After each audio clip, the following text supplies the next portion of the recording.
Chapter 8: Political Intervention. With the turn of the new millennium, there was a serious problem for the MBTA as a whole. Politics and the MBTA are completely entwined.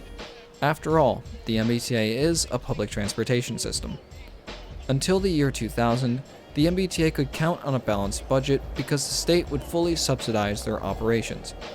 Basically, the state would pay for any expenses beyond any MBTA earnings, such as fare and advertising income, at the end of each year.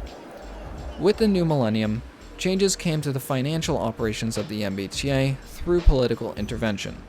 The Forward Funding Act, signed by then Governor Paul Cellucci, tried to make the MBTA more self-sufficient. The state would now only give the MBTA 20% of state-earned sales tax. The fixed percentage was problematic because the total amount varied each year. In fact, sales tax did not increase over time as projected. The result became expenses that increased yearly, but income did not keep up. Furthermore, at the same time, the MBTA was assigned $5 billion in debt from the Big Dig project, and it has been a financial disaster since.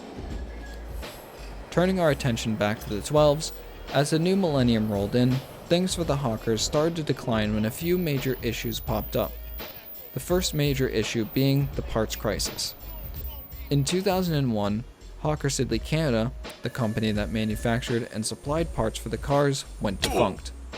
The company was struggling for much of the 1990s, and by the year 2000, the parent company, Hawker Siddeley of the United Kingdom, announced that all of its Canadian division's assets would be split up and acquired by the Urban Transportation Development Corporation, otherwise known as UTDC, which was a subdivision of Bombardier Transportation.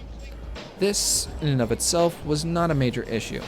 However, UTDC decided to no longer produce parts for the Hawker fleet that the MBTA had purchased.